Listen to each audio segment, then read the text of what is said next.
Hello everyone, welcome to the Afters podcast where we chit-chat away about music and industry and nightlife here in Vancouver, British Columbia, Canada. We have Minna joining us today in the hot seat. Welcome in. Thank you for having me. Thank you We for look being extra here. shiny today. For some reason, it's very hot. We don't know why. It's not hot outside. Well, it is summer, so Maybe Sort it's of. the humidity. It's the humidity, Yeah. I think. Yeah. blame it on the humidity. Yeah. Our hairs are going to go like this. Yeah. Oh my Speak goodness. for yourself. I'll walk with an afro. All right, well, let's get this party started. We have Minna in the hot seat. She is the general manager of Gorg-o-Mish and queen of all things. I'm so excited to chat with her. Thank you. Thank you for being here. Yes. So I guess I want to start where all good things start, at the very beginning. Okay. What do you remember as being kind of your first realization that you were in love with music? Since I was like a baby, like my mom said when I was a toddler, I'd be singing to like Michael Jackson on the radio. And so I've always loved music. And so under the neurodivergent umbrella, I'm gifted. So for me, lyrics stick to me right away. So anytime I would hear like a good bass, I played the electric bass, and a good lyric, it would just tie. And so it's been my life since I was a kid. That's amazing. So I heard a little birdie say you grew up in downtown Vancouver. Yes, I did. Yeah. cool. Born and raised. Yeah, it's Yeah. very rare. But is. yeah, these are my stomping grounds. Yeah. So what about Vancouver kind of really like lights you up? You know what? Kept Like, you here? besides the fact that it is home, it's such a crazy small town vibe for such a metropolitan city. It's like, even my best friends and I will go for, food on a patio and we run into a DJ. We run into like a GM from a restaurant or, another club. So you always meet people that you know or know of, and so it's never ever that you're like really alone in the city. No. I always Yeah. say it's Yeah. a small town wearing big city pants. 110%. Yeah. Yeah. And it's funny because I always thought Vancouver was big, and then as I started to travel, I was like, oh, Vancouver's tiny. Oh my God, we're tiny. Yes, the degree of Yeah. separation is none. Yeah. So. Even like all these big artists that come into Yeah. town, you're just like, I know somebody who's chatting to them right now, Yes. which is wild. Yeah, You or never you'll be see sitting that. at the same restaurant as like somebody who is well known. So it's the smallest town vibe. Oh, it really is. It's Yeah. crazy. So I guess moving into kind of like your post-secondary, graduating, you're still kind of in the same area here. Yeah. What were you kind of interested in kind of after school? So it's funny because I always thought that I would be an artist, something creative. And then I kind of got sucked into part-time working in nightlife. And so as I finished school, I went into sales. I was selling everything from heavy machinery to Like pickup trucks? oh or yeah, like boom lifts, scissor lifts, What? like yeah. And then I Yeah. went into tech. And then I ended off in the liquor industry. Okay. And so the liquor industry brought me back to my roots of nightlife. And that's kind of when I was like, I don't love selling to people. I love curating events and like facilitating the memories and the good times. Definitely, Yeah. because I feel like you're such a people person, so well connected, Yeah. connecting to people too. Yeah, and not to take away from sales, it really did help me solidify a lot of connections. And it helped me switch my brain from nightlife is a part-time job to nightlife is a lifestyle and it's also a potential career. And that's kind of when I started to shift my focus. Yeah, the sales skills can always be used in almost everything you're Yes. dealing with in business. so So it's much. very transferable. Yeah, and it's great. Like even, working with Zach and watching him book artists, we are able to apply, any type of negotiation skills, or when I'm dealing with something at the club and it's somebody is upset or some incident happens, I can turn my brain into like work mode and it goes full business. I know the steps, I have the processes. So it's helped me move into a quite chaotic industry and stay very organized. Yeah, and level-headed. We're in a situation where things can get so heated, or In a second, like within Yeah. a like light transitioning, everything can change. for sure. So it definitely helps me stay level-headed and focused. Yeah. Yeah. So I guess within the nightlife and industry, and like we're obviously in kind of like more of an underground scene, a little dark, a little Totally. techno-y Yeah. sometimes. Yeah. How did that come about? Like, did you always love that kind of music? Yeah, I think I was 19 and I had an ex-boyfriend who took me, our first date was a Nervo show at Nervo, Celebrities. let's go. Yeah, like so random. I was probably at that show. Yes, and this is like the old Celebrities where they had the columns. Oh, the I was definitely at that show, Do yeah. you remember? Yeah. Yeah, and I fell in love with EDM. Like I was like, oh, like this is a totally different experience. I'm feeling the music in my body, feeling it in my head. Nervo used to be so good too. They like honestly that like 12-ish, 13-ish, yeah. Oh, that was I think the golden era of like really good like house and like big room and progressive. Yeah, the electro house progressive sound. Yeah, it was the peak for sure. It was and it was like, you know, the height of EDC, and it was just it was a time where every club in the city had a great DJ. Every show you like felt the music. It didn't feel pre-recorded. It didn't feel manufactured. It was real music. So it was a really good time.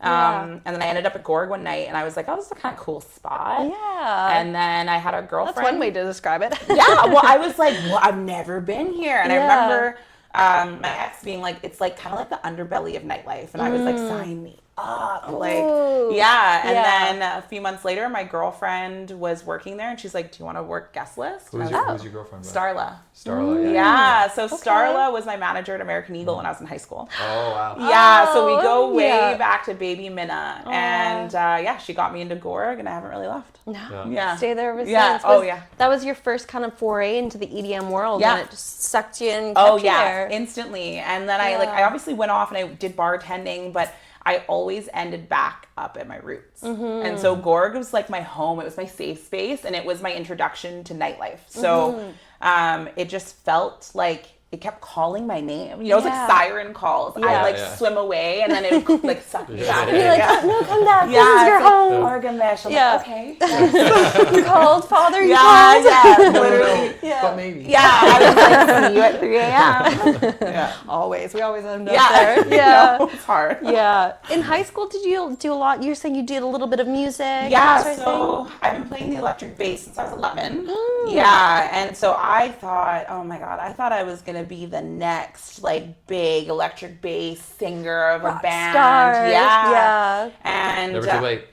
Yeah, listen, I have a garage. I'm ready to go. Oh, sign me up. Yeah. And then, it's funny, even when I listen to music now, because of my roots, like I hear the bass first. It's the first thing I notice. I can tell like what kind of bass. I can kind of figure out how the song was made. I fell in love in high school, and it's just been, my progression has changed from genre. Like I used to listen to emo and punk rock. I still do. Yeah. But now can't leave those behind. Oh my gosh. You never lose your first love. No.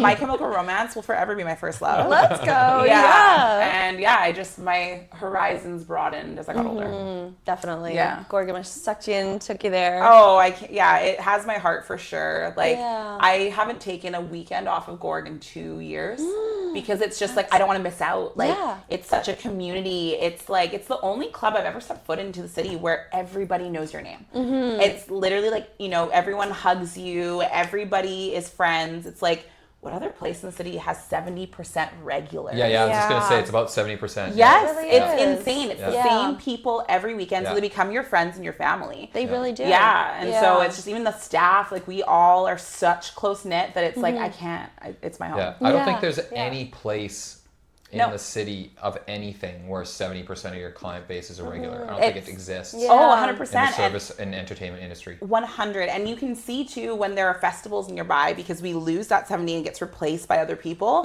And all of us will be standing there being like, I don't really recognize a lot of people in here. Like who are they? Yeah. And I imagine for a normal club, that's the norm. Super normal. Yeah. But for us, it's like, oh, well, Johnny's not there. Like, you know, Nate's not there. So it's a really interesting. Yeah, even with the Celebrities, which is probably the club I've been to the most. Yeah.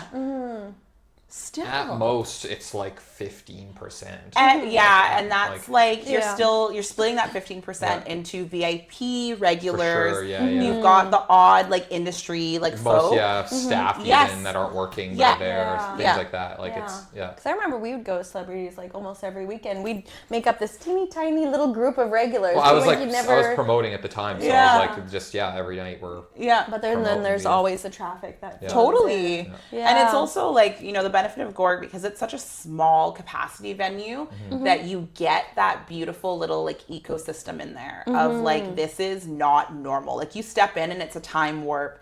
It's people who've been going there for longer than I've worked there, as an example, right? Yeah. So it's pretty unique, and it's, like I said, it's given me the safety to really grow and come out of my shell and like, you know, go through my 20s into my 30s, and now like I feel quite confident in nightlife. So definitely. blessing. You've like found, solidified, that's it. Yeah, and it's interesting because I think in a city like Vancouver, it's so small, everyone's trying to find who they are and where they fit. And it's like Gorg really gave me that platform to be like, I don't have to fit anywhere. I just have to make sure that I can facilitate the fitting in. Yeah. And then I'm very, very happy. So yeah, it's to the point where like I'll stand at the door still. I'm not a guest list girl. I'll stand at the door and welcome people in and hug them, because it's like, this is also your home. Right. Yeah. Totally. And you can kind of curate the vibe and kind of know the people that are coming in. Yeah, and you're setting the tone. And it's very different than like a big box club where it's like every bouncer changes night to night. Our club, it's the exact same staff Friday or Saturday. Yeah. Exact same customers Friday or Saturday, given about 30%. So it's a really unique experience, and it's something like I wouldn't trade for the world. No. Yeah. Yeah, don't. We won't. Yeah. You're in there. Yeah. So I guess, okay, so take me through Yeah. Guest List Girls, starting out there. Oh my gosh, yeah. So I was doing guest list, and I call that period of Gorg the Wild West. Like, Gorg really was still just an afters club. It wasn't known for the music. It was known for facilitating the party. And so I kind of like wasn't 100% in. And so I was like, but I like the industry and I like the vibe. So I ended up bartending, and then I got pulled back in by Tansy Sayati. And then she's like, we have a position. It's guest list part of the time is coat check. And I was like, oh, I don't know about coat that. check. Yeah, and she's like, no, coat check is great at Gorg. Everybody checks. So Yeah. I met with Amy and Graham, and then I was back full time, and I've been there ever since. And I've just kind of worked my way through the club. All the positions. Oh yeah. Almost. Yeah. Yeah, I've done every position in the club, including like impromptu busing. So Oh, really? Oh yeah. Done it all. It's such a small club. Like, we don't have the resources like Blueprint where we can snag a buster from another club, or we If that can, guy's sick or whatever. exactly. Yeah. So the amount of times that I wear like 20 different hats in a night, you know, so It makes you the perfect GM, because that's you what I'm got all the, saying. Yeah. because That's you such kind a of cool touched position. all the different areas. Yeah. Now you know Yeah. what to do in all those areas and what to tell Yes. people as their roles and how they manage that. Yeah. And I've worked with every single staff member that we have, besides like the couple new ones. I've worked with them in their position. So it's like I was at the door as door manager, so I worked with security heavily. So I can understand where the security are coming from. So it helps me make my decisions around the club holistically instead of like very narrow, you know, in a narrow way. But yeah, it's crazy how many things go through my head. Like, I'm like, okay, coat check tickets, bar, like this, that. Yeah. So Yeah. All in a night, you're managing Yeah. every single aspect of the club. of course. And because Yeah. I've done them, I can understand complaints that come up a little bit better. And I can problem solve better because I've been in that position. I've dealt with that exact problem before. Yeah. And how you solved it, what the result was Yes. of that kind of thing. Yeah, or what I Yeah. wish the result had been. And I think that's like a really key thing, is that, you know, Zach, myself, we've really been given an opportunity to watch some really like actual legends in the industry pave the way. And so we've learned the good and the bad. And so now, key.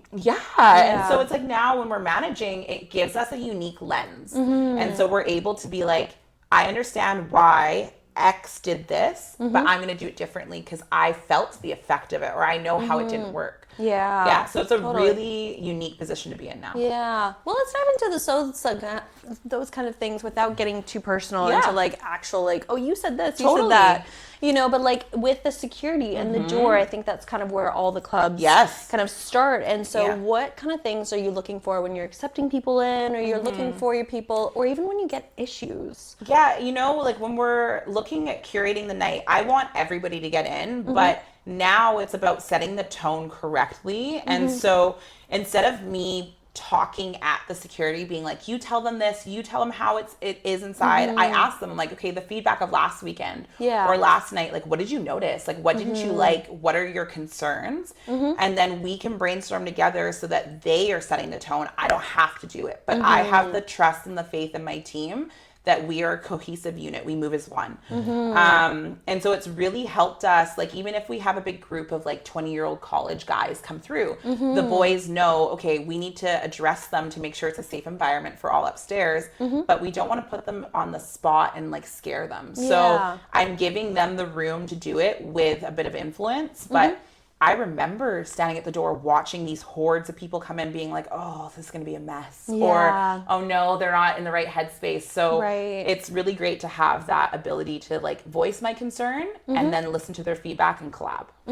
Definitely. Yeah, you're getting people at the end of the regular part of the night. And they could be like 15 drinks in. You have no idea. They are their mood, their energy level, like their you know, what their intentions are, things like that. You know, when it comes to after hours, you're usually getting people on hour 6, 7, 8. And so it's not even like whether they've had 2 drinks or 20, it's about where their mental space is at. And so it's making sure that we can set them up to feel comfortable, but also, you know, have guidelines and rules and be like, this is not a normal club. You're allowed to do some things that maybe you wouldn't do at other places, but responsibility and care is still what needs to be maintained. And it's a fine balance of like talking at people and talking with them. But you know, when we're at 4 a.m., you kind of have to be kind of blunt and straight to the point. And so, because otherwise they're not going to pick that up. Oh my gosh, and how could you? If you have been out of the house since 6 p.m., it's now 4 a.m. Like you're on planet like Pluto at that point. They're gone. So it's been really great to see that it's the first time I think in Gorg's history where a GM has actually started at the bottom. So I'm not people's boss, I'm their friend and their leader. So it kind of creates a better working environment. And I think like the staff and the patrons can really sense it that I think so. We're a cohesive unit. Yeah, that's an interesting balance though between being somebody's friend and being the leader too. How do you find that like when you're interacting, do you have to make it on the call spot or just kind of sense out like what they're feeling to respond back to? So it's kind of cool because I'm actually good friends with quite a few key people. You know, like our head bouncer, we have 2 head bouncers. Nigel, I'm really good friends with him and his wife. So I know how to speak to him in a way that will not be aggressive, but he'll get the point. Mariah, our head bartender, is my best friend. So me and her can bicker because we understand each other. We know that this is how we solve things, but it's created a line of communication that I haven't personally seen at Gorg, which is nobody lies anymore. No one's scared to tell me the truth because they're like, Minna's not going to punish me. She's going to need this info to make the correct decision. And I try my hardest to be quite transparent when I misstep too, because I think that breeds a lot of trust, and it shows them that it's like, just because I'm in charge doesn't mean I'm perfect. You know? You're not this like all-knowing being at the end of the day. You know? And it's been really great. Like I think, how long have I been doing this? Like 3.5 months, 4 months, and it's like even just the feedback I'll get in the office at the end of the night is so valuable to what the next weekend looks like. And I have a lot of gratitude that we're all friends and we can actually like speak openly. Yeah, because you guys do a lot of like events and stuff like that too. Like a couple little barbecues. I see photos of it. Barbecue. So cute. I mean, like I can't think of another club that really does so many barbecues. And we're really trying to like make sure that we move as one, because in the past it has been security, then it's been the bar, then it's been management. And I think that looking at other clubs too, that's also where things fall through the cracks, is when the web is not weaved correctly. It's almost like each part of the establishment's a team instead of we're all a team. I remember somebody in management once saying to me, you're on my team, not on their team. And my response was, we're all a team. Like I couldn't, and I played sports my whole life, so I couldn't understand. I was like, defensive and offensive are still a team. We're both trying to win this competition. Exactly. You got to remember, it doesn't matter what your role is. The role is to make this business money. Yeah. Not to make yourself this or your ego that, or blah, blah, blah. 100%. And this is actually a theme this week that I've been having a lot of conversations with staff about.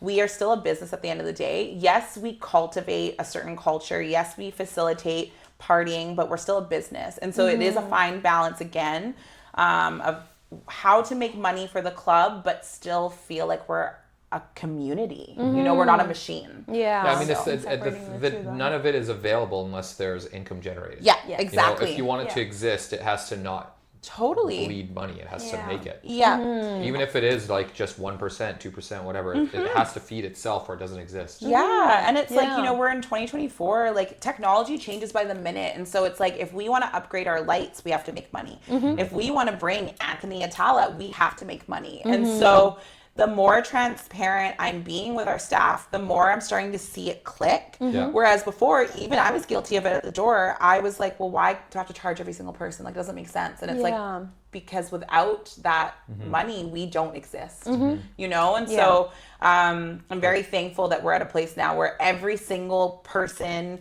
in the club gets that, and we're all working towards the same goal. No, that's very, very key to keep in mind too. You need to keep the lights on in order for you guys to exist. And it's so easy to fall into the trap because it's a small club and because Vancouver's a small community. It's easy to fall into the trap of like, this is my friend, this is my homie, this is a friend of a friend. And also the economy right now is so tough, you know, she's expensive out here. Yes, absolutely. And like, you know, usually the hospitality industry and the service industry is where you feel it first. You know, people start to close their purses and they start to kind of like watch. Don't tip as much. Exactly. Aren't overexhibited with their Just tickets. don't even go out as much. Yeah. And so, you know, Gorg, we've been really blessed.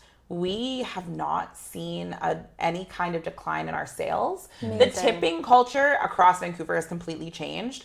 But in terms of sales, like we've never done better consistently, right? And I think we finally got some correct formulas in place. I do have to ask too about, because it is an afters, and like we kind of touched on the security aspect things too, but in the past, and I haven't heard so many reports of it now, but just like the security of the girls there and the weird creepy men and everything like that too. It's a breeding ground. It is. Yeah. What are some of those things that you guys, because I really I have noticed an uptick of just like enjoyment in the club and less creepy men and stuff like that. What are some of those things that you at the door or like the security kind of like made a lot of changes? I noticed there's more lights in the club too. So I have to give people their roses. Tashi has completely transformed the lights and the sound in the club, and he's doing an incredible job. Like, it's as simple, even if like I text him from the bar being like, too dark, instantly the lights are up. Like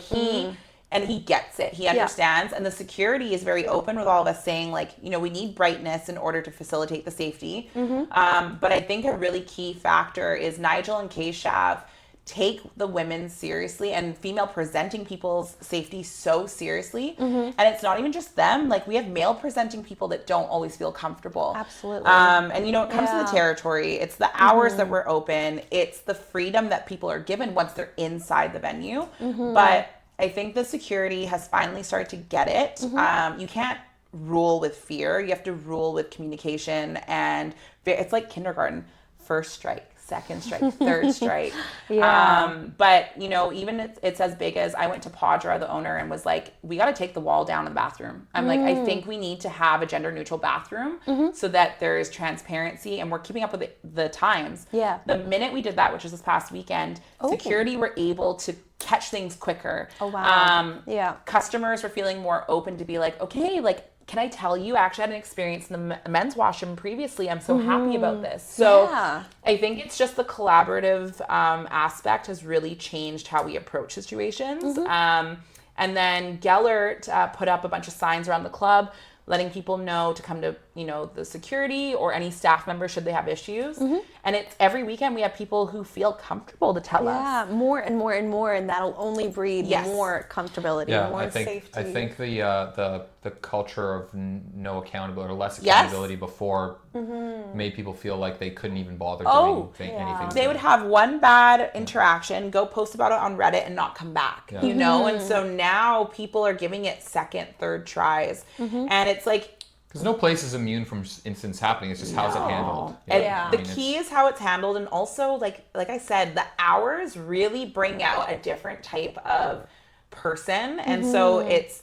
We really have to watch how people are in line. And Keshav and Nigel do an incredible job of scanning the line, and they'll start to pick, okay, this person looks like they're too intoxicated, or this person, I heard them say they're looking for girls. So we've really been able to kind of cut it at the door. And then, Jazz, one of our OG bouncers upstairs, he is so good at reading body language. He'll watch a girl, and if she looks uncomfortable, he's right there. Right. And so I'm so thankful. The team is really making a crazy effort. And then to toot our own horn, we have a female bouncer now. Amazing. Yeah. Wow. And that is unusual. I don't see them. No, and we've really needed one. It's been something we've been trying to do. And she's been incredible. Sally, people love her. She speaks Spanish, so she hits another demographic, and it's really like people have come up to her, even I think it was her first or second weekend, we had a male come up to her being like, I just got harassed in the bathroom. Oh. Yeah, but he was comfortable to go to her because she wasn't as intimidating. Right. So there's definitely now a culture of like, come to us. Like, and even at the bar, if Mariah's getting hassled, I don't take anyone's shit. Like, I'm like out now, like I'm done. Yeah. So. No, that'll just breed more community. And I love the fact that you guys did make the neutral gender bathrooms too, because that is an interesting thing that I found years ago is like, okay, everybody's just all here together. Yeah. We're just all existing here together, and it's such a subconscious thing. It takes out the separation. It takes out the there's this almost like aggression that people will get at a certain hour of being like, I haven't talked to a girl all night. Yeah. But now that everyone's mingling, it's almost like, I'm not going to talk to her. She's washing her hands. She's going to the bathroom. So I'm hoping that will continue, but I've seen it at other clubs, Levels had it, Celebs has it, and it works. It does. Yeah. And like I said, it's 2024. Like I just want people to feel comfortable in every space that they're in, especially if I can help facilitate that. So. Definitely. Yeah. No, cheers on you guys. That's cool. I'm so proud of us. I love that. So I guess stepping into the actual management and like bringing together of the artist, the booking, everything like that too, and all those little things that kind of go into presenting a night. What are you guys looking for in terms of like setting up the vibes, setting up the opening, bringing people in from different locations all around North America? So Zach is the mastermind behind the bookings right now. And one thing I love is I worked with Zach back in the day when he was doing Tashi's role, lighting and sound. And so we've kind of like grown up in the industry together.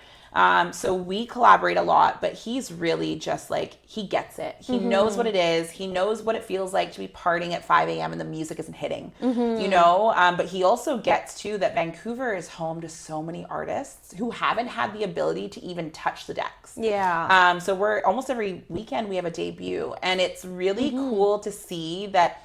I feel like we're finally getting back in touch with the culture again. It's no longer just a machine. And then in terms of like the staff setting up the club, like we're all there from 1 a.m. We're all, powwowing. We're having a good time. We're having like, a drink or food together. And so I think it creates this comfort. So when people walk in, they can see we're all happy to be there. Yeah. We're stoked. We're getting paid to hang out with our friends. Yeah. So... but really behind the scenes, Tashi, Zach, and I, like, we really make sure that everything is up to speed. It's working how we want it. The feedback is insane. Every night at like around 7 a.m., I'm power texting Zach. Yeah. Then at 8 a.m., I'm like pulling Tashi. I'm like, what did you think? What's the feedback? And so I think all that feedback, having direct communication is the key for us to keep upgrading our environment, our energy. But it's always a work in progress. And this is something with Vancouver, like 1 week people are loving one sound and the next they're not. So we're just riding the roller coaster, but we're trying our best to hold on. I got a question about that because I mean, I've been going to Gorg since I don't even want to talk about it. Totally. Pass. So I know that for many years in the past, under different management groups, the sound has been highly curated and focused, which is in a lot of ways has helped make Gorg what it was famous for in the past, but it also kind of made it shoehorned into something that I think in the previous management especially became a lot more complacent with how things were going. Totally. And that being said, as we mentioned earlier, 70% of the people are regulars, so there's obviously something is going right if you're doing it that way. Of course. So now that you guys have kind of, the old management is gone and you guys have taken over, you know, which we could discuss that, whatever, but it's you guys have started to expand the range of styles of music. How has the regulars responded to that? It's so funny because it's such a mixed bag, and Zach and I always laugh about it because we're like, people are gonna love it and they're gonna hate it. Yeah, of course. But what we're doing is we're trying to show the other 30% that like there could be something for you, like give it a shot. But yeah, a lot of patrons have said like, you know, they're stoked to see this DJ and this DJ, and we've had a couple like really old school patrons who are like, no hard music, like what is this? And it's like, it's coming, but I think we are trying to reflect what the scene looks like now, and it's not the same as it was before. People aren't only looking for hard, dark, moody sounds. Like a lot of people right now want to feel good. You know, their bank accounts are kind of shitty. They're feeling a bit stressed by the economy, and we can see it by their habits and the way they're acting in the club. So the owner actually, got to give him credit to it. He was like, no, switch the sound. And so Zach, as soon as he got that like green light, he was like, okay. And so, you know, some certain nights we have like a bit, you know, vibeier, bouncier, like kind of fun. And other nights we got minimal. But I can see we're getting new customers. We're getting really cool feedback. And it's like we're allowing people to come play at the club who deserve it. You know, it's not because they were grandfathered in or they've always played Gorg. It's like, you've been playing in the city or you've got this many streams. You deserve a chance. And also on the flip side, like it's kind of a cool brain teaser for some of these DJs and producers to be like, can you play our sound? And how can you put your twist on it? And so I have a lot of love and respect for the way that Padra set us up and the way that Zach is, you know, literally manning the ship. And guiding us in. Because I think that's a very interesting thing too, is Gorg-o-Mish is really reflective of the Vancouver scene, because all the Vancouver scene, you know, DJs, producers, people who are coming up, people who are old heads, everybody plays there. They're all touching the same decks. Everybody gets different time slots, that sort of thing.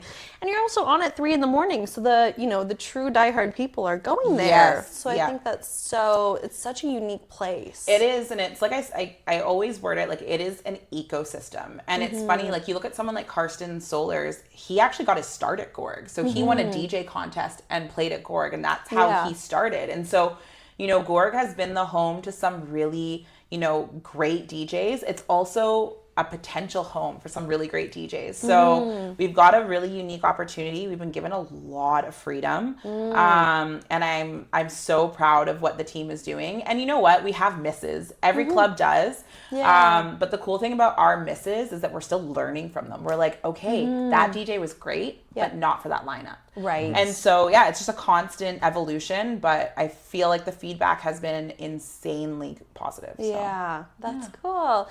So I guess we could talk about the changeover from Graham and Amy, who are OGs. They were there forever. They built the club. They built the patrons. They built everything. So credit where credit's due, for sure. 100%. And I talk about this often. I've said it to Zach, said it to Tansy, I said it to Mariah. I would not be who I am in the scene without Amy and Graham's like hands. Like they literally held me through everything. And they gave me opportunities that I don't think most people would have. And so like in the club. And just like the ability to take responsibility on that wasn't really there to give. Like Amy would literally break off parts of her role and give it to me. And it helped her, of course, but it helped me grow with the safety net of like, well, Amy can jump in if I mess up. So I kind of had like GM training. Like I was kind of like in this little like junior GM role, and it was not even an AGM, wouldn't even fit the title, but without them, I would not be Minna today. No. And they really, like, one thing I have to give them props for, they always gave the underdogs or the people that didn't think they had it in them, the ability to step up and do it, you know? So like Graham, you know, was one of the people that told Zach, like, you're a creative. You just don't know it. Yeah. You know, Amy was one of the people that was like, I would have meltdowns when they go on vacation. And she's like, you can do this. And I'm like, okay, I can do this. Okay, As I'm like wiping like tears and snot away. I'm like, I'm fine. It's 3 a.m. I'm going to go back out there. I will. Yeah. And you know, so they were such a key part to a bunch of the key staff at Gorg. You know, Tashi wouldn't have, you know, even made it as far with DJing as he is right now because Graham gave him the buffer to be like, step away for the weekend, go play, go do that gig. I got you. Yeah. And so all of us really owe Amy and Graham so many roses. Of course. Yeah. Yeah, 100%. What were some of those things that in their role you really look up to and then you take on? So now? I think it was the first time I'd ever seen a venue manager be that friendly and that like accommodating. Like I'd seen Amy bend over backwards for a regular, and had it been another club, they'd be like, oh, whatever. Yeah. But she treated every single person like they were the most valuable patron in the club. And so that gave me the insight to be like, everybody is actually the most valuable patron. Without them, we would not have our lights on. That's probably an important reason why there's so much regular percentage. Yeah. Oh, yeah. I English good. Yes, English. Yeah. So I really saw that. And Graham, he was all about giving chances to the people who maybe wouldn't have gotten it otherwise. So watching them, they really would take their manager hat off and put their like human hat on all night long. And so watching that in a business setting was one of the, I think, the greatest gifts they could have given any of us. And then also just believing in us and treating us like we were their kids. Yeah. Like, you know, if you fucked up or you made a mistake, they were like, it's okay. Like, we got this. And I'm like, oh my God, good, because I don't. Like, we're not saving lives here. It's still a nightclub at the end of the day. Yes. It's still a party scene. Yeah. You know, everybody's doing their own thing. Everybody's going through their years of life. Oh my gosh. You know? And it was like the amount of times that Amy and Graham would, which I now take bits and pieces into, but they would be like, just let them in for free if they can't afford it. Like, we just want them in here. Yeah. And so now that I understand how the business works, I can't always do that, but it gave me the how to be like, okay, read people.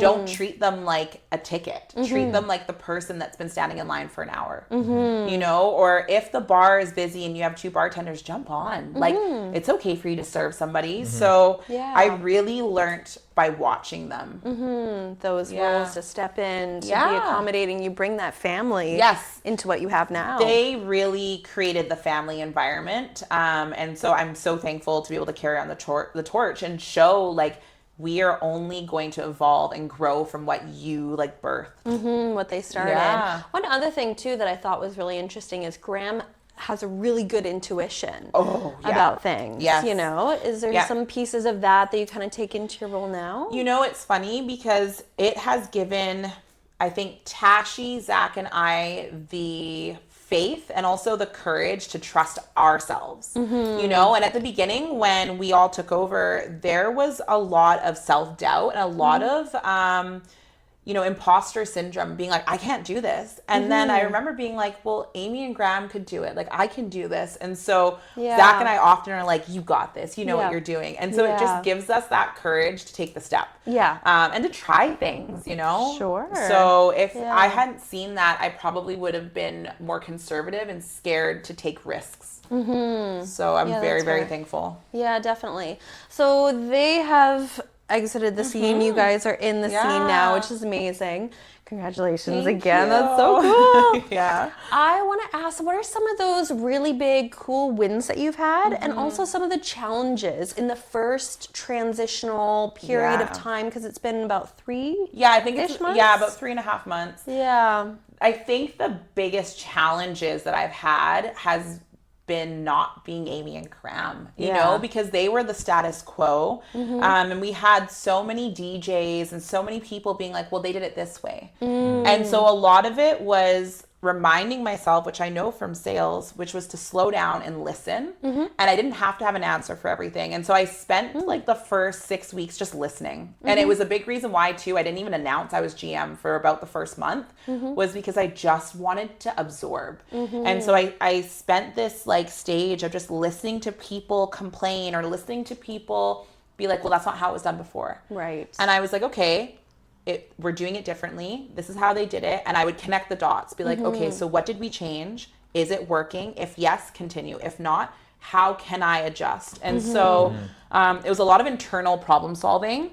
But on the flip side, so I've been able to change so many things that I couldn't before. And realizing that it just takes a different point of view to really pivot a situation. And it's been, like I said, as simple as going to the owner and being like, Padra, we got to take the wall down. And he's like, I've been wanting to do this for years. Let's go. Yeah. So it's been really good feedback.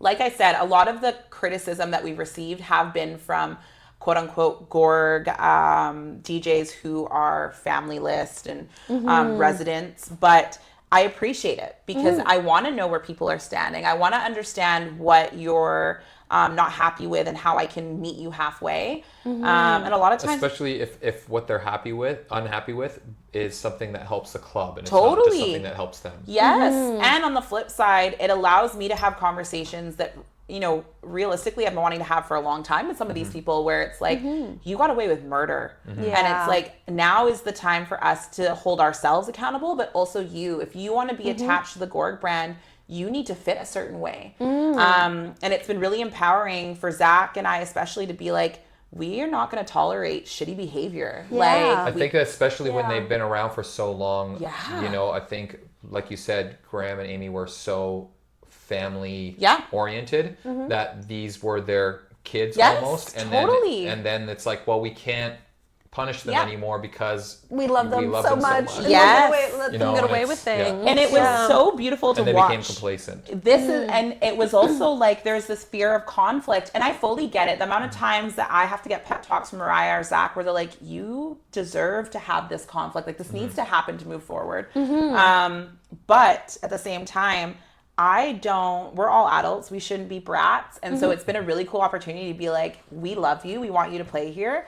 Change the attitude. And it's like, we've got people who have been dying to play here for years. Line up out the door. Yeah. Zach's email is through the roof. So, you know, so it's a really cool opportunity to take fast action and be like, love you, mean it, step up, or step away till you can. Definitely. So which sometimes they're uncomfortable conversations, but I have so much gratitude for them at the end of the day. So within that kind of like conflict resolution, I guess if you're a manager at the club or literally anywhere, just kind of break down some of those like steps. Like if I were to step into that kind of role, I've got a conflict coming at me. Like what are some of those things that you're immediately gonna? So I am the queen of being like, you'll hear me literally say, okay, because it's me. I'm literally organizing my brain into what is the problem? Is that actually the problem or is that a symptom of a problem? Do I have the tools to fix it right now? If I don't, what are the tools that I need and what's the timeline? So I'm literally organizing my thoughts. And it's funny because it's a sales thing. My brain goes like rapid fire. So I know within about 60 seconds if I can deal with something in that moment. But really, it's just like, it gets pretty gangster. It's all intuition and you're in the weeds. Like the amount of times that I am downstairs the door dealing with a conflict, on my phone dealing with like a conflict. So really the biggest thing is just organizing your brain and being like, can I control the situation now? If not, how can I in the future? And it's just a checklist that I go through in my head. But it's really like, I think it's just experience. Like because I've been at the door, I've been in co-check, I've been at the bar, I understand the different checklists per area in the club. Definitely have experience in all those different kinds of areas.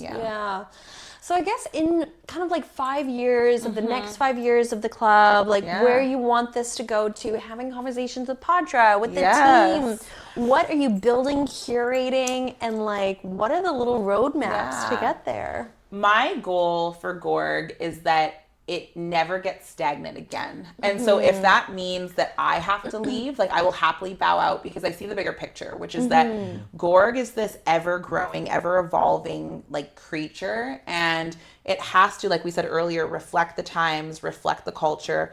And so I think right now we're trying to cultivate the younger generation and we're trying to get them more hands-on, them more in there, even down to the DJs, like, you know, Cole, Raised by Raves, like such a gem of a human, and he's so young, and it's like we want that. We want the fresh meat, and we want them to start touching base in Gorg so that eventually when it is time for us to really level up, there is a team and an environment that Padra has complete faith in. And you know, to give Amy and Graham their kudos, that's what they did with Tashi, Zach, and I. Of course. They groomed us and set us up for success. Yeah. And so that's really my goal, is to keep growing the club, but also growing the team in a way that it's an easy handoff and that there is constant growth within the community. So. Yeah, and growth within the whole, you know, nightlife space too. Yeah. Because I'm saying this to all my friends. I'm like, we're the next generation. Yeah. We're going to be running shit. Speak for yourself. Okay, well, I dragged him down with me. But, you know, we're going to be running this in 5 or 10 years. Yeah, you know? and it's crazy because I never thought that I would be running Gorg. And so when I did take over, it was such a shock to the system. But I was like, oh, I was born for this. Like, I've been doing this my whole life. Yeah. I want there to be people in place who have that feeling. But more importantly, like, we have a really great opportunity to keep growing as like a community and a family. And so even to the point where now we work with a lot of the people at Blueprint and we treat them like family of Gorg and they treat us like family of Gorg. That's never happened previously. So it's really cool to see us networking within the community and not just staying within our little underground bubble. Yeah, you know? And little side Yes. We're part of the whole kind of ecosystem. It is. It's everyone has their place. There's enough room at the table for all of us to eat. It's just a matter of figuring out where your place is on that table and how to network and connect with the people around you. Yeah. And so, you know, that's a really big thing that we've been working on the last few months, is just building that network. Definitely. Yeah. So do you kind of go out to the Blueprint people, or like what is your relationship? Because Gorg-o-Mish is kind of on its own. Yes, yeah, it totally is. Correct me if I'm wrong. There's not a lot of other nightclubs that are not kind of owned by Blueprint. Yeah. Well, does Blueprint donally have most of the strip, and then there's Solid. They've got Harbor. You know, so. Yeah, Gorg-o-Mish is a little bit of an anomaly. Yeah, we're an independent, but I mean, there's also like, you got to give credit to like Soma. There's also, you know, 24K. There are Vantech. So there's so many others, but I think the benefit that Gorg has is we have 23 years of lived experience. So we're kind of the OGs in this. Yeah, there's very few places that have existed and not changed ownership or gone out of business. Exactly. Yeah. So like them and celebrities are like the rarity. And Fortune. I think Fortune's been around for like 10 years or 12 years, something like that. So it's Vancouver is an ever evolving scene.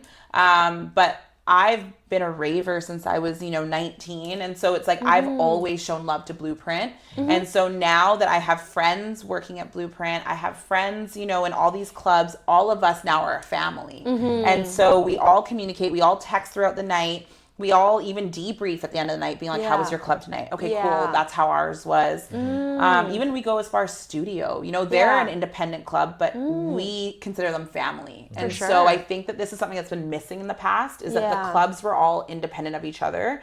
Right now, this new generation. This post-COVID scene is very much, we talk about this all the time.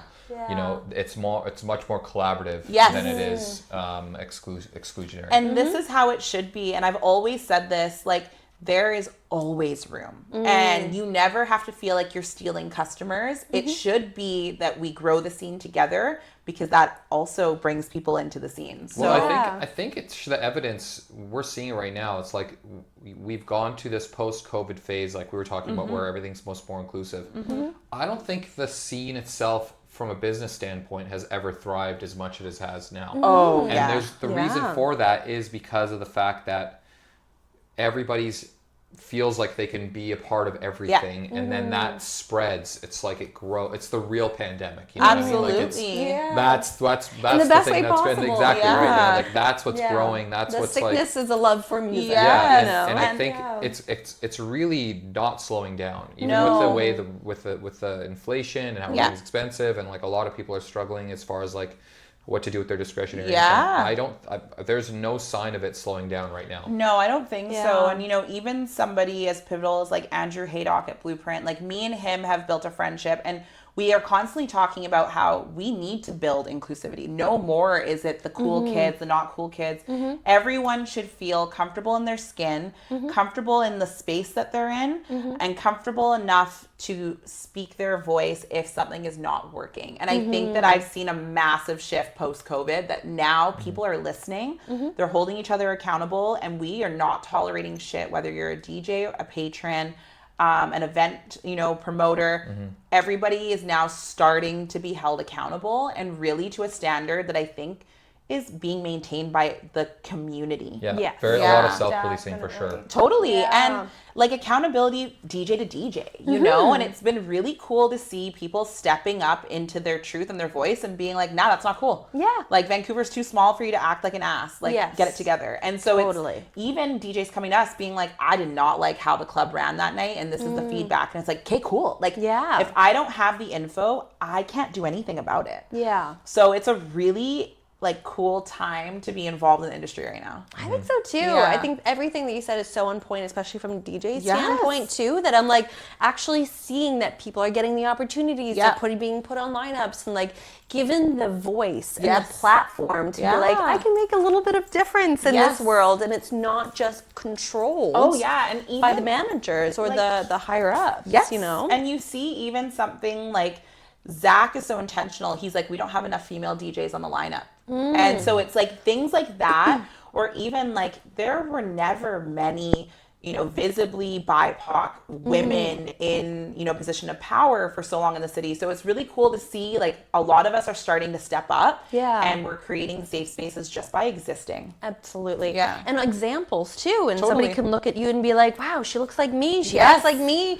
Strong female, everything with that too. And like, I can do that too. That's so exciting. It's a really cool time to be around. And I'm really excited, not just for Gorg, but Vancouver as a whole. I think we have an opportunity to really hold ourselves accountable and grow. And it's like, I can see it. It's like everyone's kind of vibrating, and, it's really like starting to shift. Oh, that's so cool. It's such a good feeling. Sure. Totally. Yeah. So like take me behind the curtain between like the managers and you, and like building that outward community. What are some of those things that you're saying to them and they're saying to you that you guys are kind of listening and like reacting to?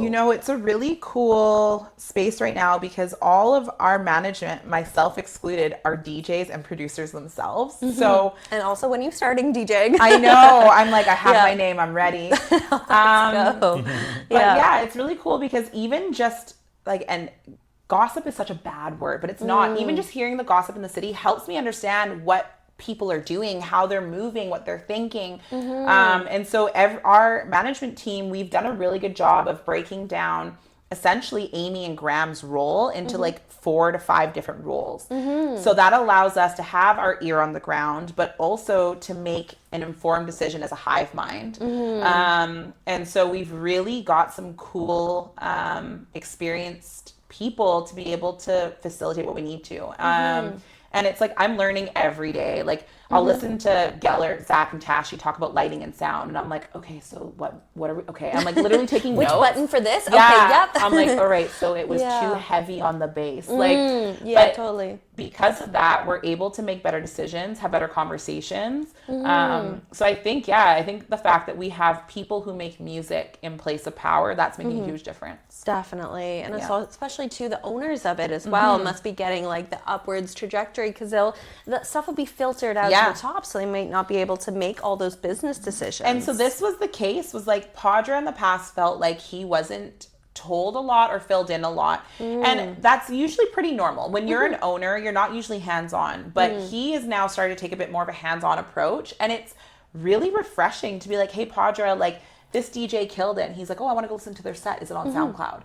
So it's even little things like that is you can see the evolution is just exponential. Like it is, there's so much more hands-on and real life experience being applied to the club right now. Definitely, because people in those positions of power, especially in Vancouver, they don't realize it, but they have so much more influence over the nightclubs, who gets booked, what gets played, how it gets promoted, everything like that, than we give them credit for. You know, it's even as simple as like one of my best friends, Nima, he was on my ass. He's like, you got to do industry tours. You got to do industry tours. And I was like, going around to the clubs and just showing face. And he was like, because that has never happened with Gorg previously. Oh, and so it's interesting. Yeah, even I went to Soma a couple of weekends ago, and the amount of people who were like, "Oh my God, you exist outside of Gorg?"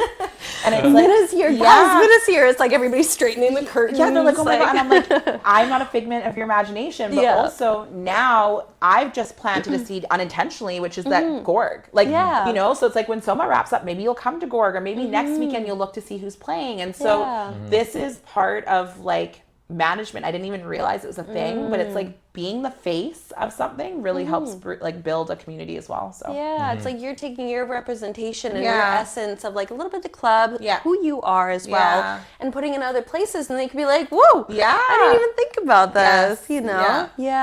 Because it is after hours, and you know, little old grandmas like me don't always get out. Oh my gosh, I'm the sleepiest baby. So to get me out of bed, it's very intentional. I'm like, okay, I gotta like rally hard. Did you sleep all day or what? So no, it's so funny. Mariah teases me about it. Once summer hits, I don't sleep on the weekends at all. I don't want to miss out on the sun. No. So I'm operating on no sleep, but I'm just out there living. When it's winter, yes, I sleep all weekend long. But I am making an effort. I try every couple of weeks to go out, experience. I miss hearing DJs outside of Gorg as well. So it's really cool to, you know, go into new spaces and just be a human outside of Gorg for a bit. Not take on it's kind of like you go and see the headlining DJ at the club for breakfast, and then you're off to work. Absolutely. It's so funny with your like morning breakfast sandwich and the coffee. The amount of times I'm standing in Gorg drinking a coffee, and I'm like, what time is it? What are we? You know? Totally. Oh, that's the best feeling. I love that. What are some things that you want to give little words of wisdom to the DJs who want to play, to the people who are already playing, to the industry people? What would you like to inject into the scene more of? I want people to feel like we're not this big, audacious machine. We're people, and like you need to come and tell us you want to play. You need to come and tell us that, you know, you've always thought about it, but you've never done it. Like, just reach out. Like, I think a lot of people are scared and they stop themselves, even myself included. A lot of big decisions, I'm like, I'm not ready. You'll never be ready. Just do it. And the best way to get played is really just show up, say hi, introduce yourself, message Zach, message me. What I really, as uncomfortable as it is for me to say this publicly, I want people to break the barrier and come and talk to me. I'm actually very antisocial naturally, but it's like, come talk to me. Like, come and introduce yourself. And the minute you do that, you become top of mind. And there's no better way to get into the club other than networking. And so I really, like, my biggest advice is just get out there. Introduce yourself. If you have to introduce yourself to me 5 times, do it. Like, on the 5th time, I might recommend you to Zach. Sure. You know, and so, and if you're a DJ who played once upon a time every month and now you're not getting played, reach out to Zach. Like, we're human. We're not thinking about everyone all the time. So you have to be your biggest advocate, especially right now. Everybody during COVID picked up a hobby. Everybody has been dabbling. So now is the time to really be your own champion. You have to kind of make that effort to go forward because you guys are just dealing with things as they come. Totally. You know, and there's so many people who are amazing right in front of you. Oh my gosh, this city is like overflowing with creative genius. And I think a lot of people do themselves a disservice, myself included, by not speaking up for themselves and advocating. And it's like, I'll never know until you tell me. So I think with Gorg, a lot of the time, because of the reputation that it has built up, it has felt like a major status symbol, which makes it intimidating. Absolutely. Yeah. So true. And I mean, I'm not saying it's not that anymore, but you know, I think that's where a lot of people are coming from in that. And you know, the reputation of it having a very narrow focus, again, for good and for bad, is also intimidating. Yeah. So I think this is a good message to people out there. Like, you know, we are, not we, you guys, we are, you know, we are looking to evolve, and, you know, now's the time to, if you have value to offer, to make it known, and we would be open to exploring that. Yeah, like I want fresh meat. Like I want people who've always thought about it to do it. Like, you know, your dream of playing somewhere is actually quite attainable. You just haven't fought for yourself to do it. And fighting is as simple, like I said, as sending an email or a DM or coming up to the bar and shaking my hand. Like, I think that people need to now start to understand we are not a machine, we're humans. And like, we want you to come. We want to experience all that you guys have. We don't know what we don't know, so let's explore this together. Doors always open. Yeah, and I Yeah. really hope that that continues even long after I'm gone, that it's like, Gorg has to give back to the community, and the community will not exist unless we keep revitalizing it. So reach out. We were ready. Yay! Okay, well, here's my formal invite. No, formal put in my resume. Yes. But no, really, like, I think one thing I think is really interesting about that too is, like, you are the community. You do represent everybody. Yeah. And everybody has to go, you know, come and say hi to you as well and make it themselves known. We have to nurture that next generation. Absolutely. And it's like, Zach, as an example, like, he wears 10 different hats. He has denizens, you know, so he's not always out. So anytime you come into contact with me at Gorg, like, even just like set the tone, just be like, oh, look, I've always wanted to play here. I'll remember this. Like, it's really helpful for us to hear that you want to play. We're not mind readers. And it's like, every time we have a debut, people are stoked. Like, they're like, oh my God, a new DJ. And it's like, we've got thousands in the city. It's crazy. There's so many of them. And there's new and appearing. And also, like, what I've been hearing from, like, the DJ community in general is, like, you do need those people who are kind of, like, starting out in order to bump your own career forward. Totally. So you, as a DJ, even if I'm recommending somebody else, I think that is the best thing in the world. You will never take away what's for you, because that's always for you. And so it's like, you know, the same analogy I always use. There's enough room at the table. There's enough food for everyone to eat. So bring somebody up with you. And that's the only way that we build culture correctly is by holding the hands of others. You don't need to step on others. So the more value everyone offers, the more value exists. Yes, absolutely. That's how the economy 100%. Works. That's how the world works. That's how the universe works. And I think people need to remember too, like, you're an artist at the end of it, and artists are nothing without their community. So it's like, help the other artists become, and so will you. Yeah, it's really important. I don't want people to feel like it's a popularity game. It is not, and that's one thing that we've really we take pride in right now, is that we're not favoring anyone. Just because you played in the past doesn't mean you will. You have to be deserving of it, and the only way that we know if you're deserving is if you reach out. And then play. Do your best. Bring your best. Love it. Enjoy it. Appreciate the room. Totally. And you know, like, one thing Zach does, he takes such meticulous care and time into how he responds. So if you're a DJ who maybe might not be ready to play Gorg, if you send your SoundCloud, like, Zach will still listen, and he will give you feedback. He's like, hey, love where you're going, blah, blah, blah. And as a DJ, he can give you quite good feedback, but then he's technically setting you up to play with us later on.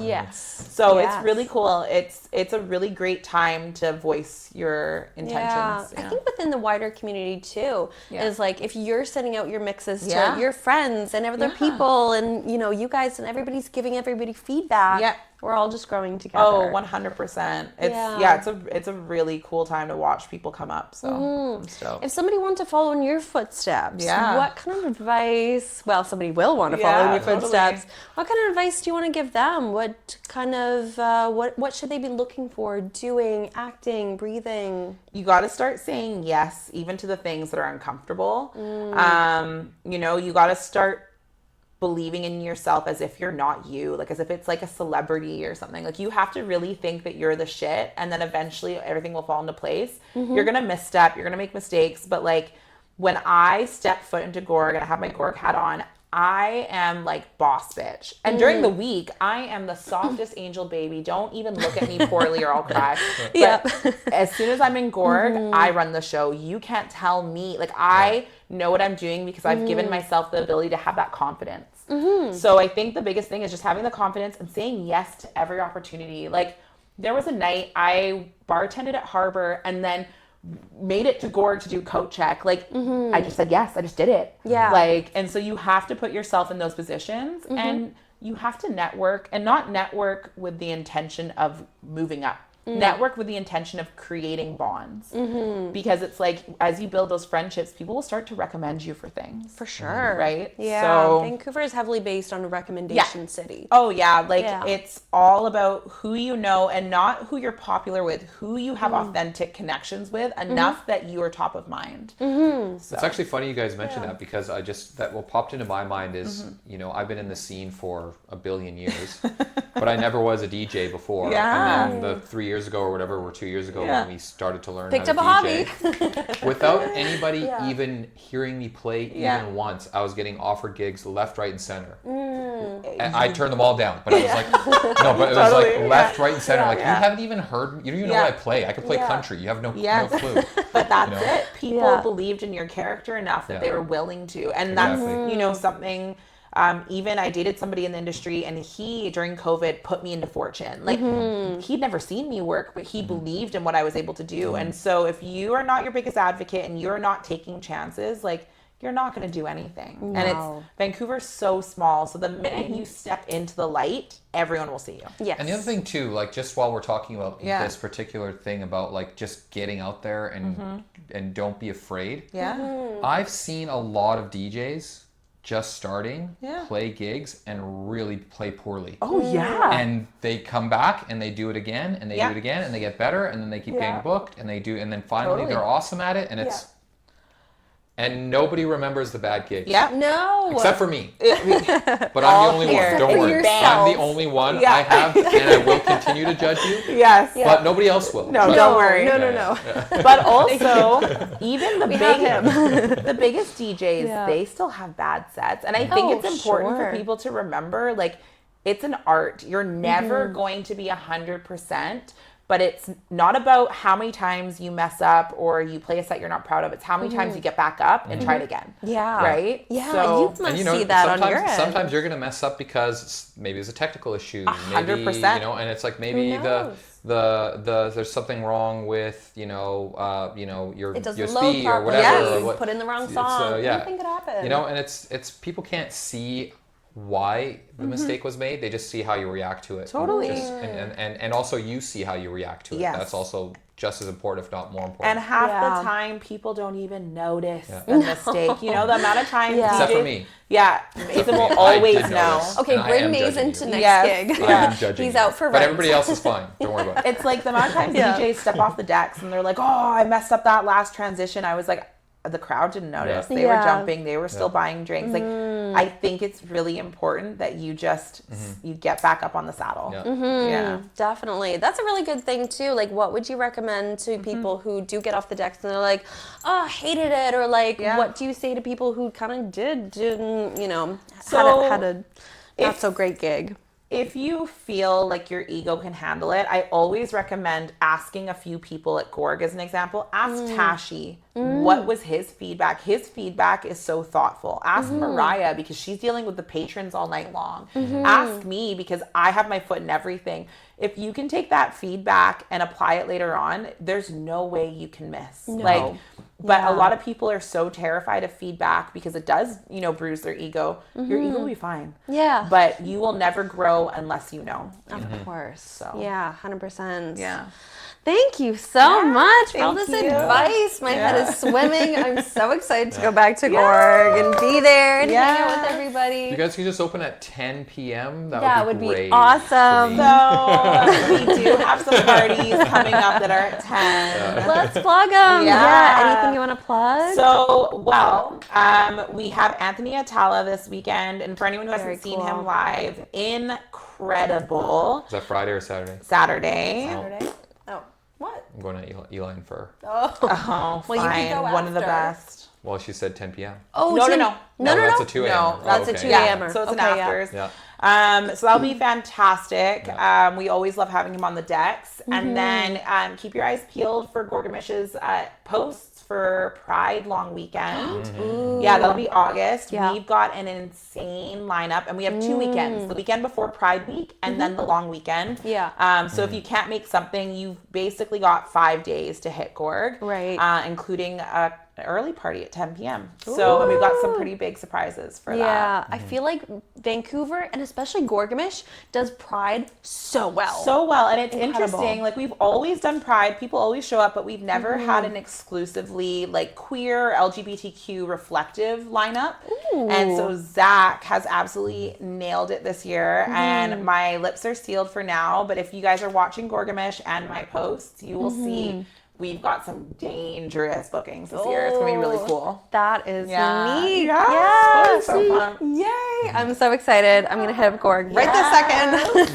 Please. And come back again. Thank you for everything you do. Thank you guys for having me. Thank you for being here. Say a huge thank you to Zach. We just had him on the podcast. I know. It was a beautiful podcast. Yeah, that was a fun one. That was really unique. Like almost 3 hours or whatever. I could not, but so much valuable info. Yeah, and I think Vancouver is just brimming with them. And I feel like we just touched the tip of the iceberg here. Oh, you are, after the summer, you guys are going to have crazy interviews. I can feel it. Yeah, thank you. I'm so excited. Yes. Any last comments from the audience there? Yeah, just some affirmations. Yeah. Affirmations. Everybody love. Yeah, much love. Yeah. Much love to you out there. Thank you so much for listening and watching. Please subscribe. Please follow Minna on all the socials. Follow Gorg-o-Mish. Follow Zach. Everybody at Gorg-o-Mish is amazing. I can't recommend them enough. I felt the family. The moment I walk in. I love them. Follow Mazen. If you want to. No, just he might critique you, but like it's fine. Yeah. If you want that, if you can handle that. Everybody else is nice. I will be judging. 100%. Totally. That is literally all I do when I go out is I judge. So. Yeah, I got it. Somebody's got it. Everybody has a role, and that is yours. It's an ecosystem. At least being honest. We got to be honest here. Follow myself and follow the pod. We're doing some big things for all you people listening we got some live. It's called We the will tease. be. Oh, are we teasing or are we telling? Do you want to tell? Should we tell? Well, I guess it is our final. Oh my gosh, you have to season. tell. Yes, okay, We are going to be the media correspondents, not the only ones, but media correspondents at Faded in the Park.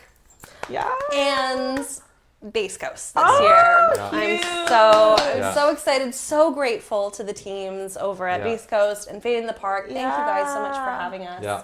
We haven't even been there, but I'm so excited and I know it's amazing. You guys are going to kill it. We didn't think that we would be doing this 10 months ago. I really thought that I would apply to both and I would say no. Get there next year, it'll be fine. But they've said yes. They've accepted us into the Fam Jam. I'm so excited. Thank you guys.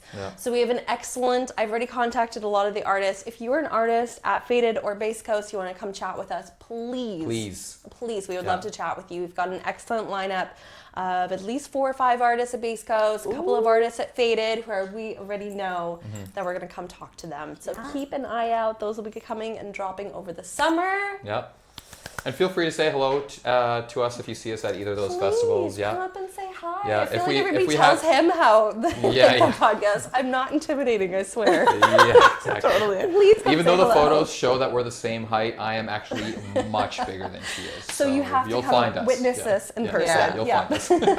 Be the flag, I'll be the color. It's great. So thank you all for being here. From the bottom of my heart, thank you for inviting us in to the industry and everything like that. Yeah. So just so you're aware, this will be our last Twitch broadcast until the end of the summer, probably. Yeah. But we will have content posted regularly on Tuesdays as we normally do, plus our weekly stuff. We're going to be just putting out content that we get from these festivals, as well as stuff that we have backlogged a little bit, and etc. Oh, I'm so proud of him. Look at us go. Oh, thank you for being here. They do. They really do. Thank you for being our last live of the summer. I really appreciate it. And thank you all. And we'll see you very, very soon. Adios.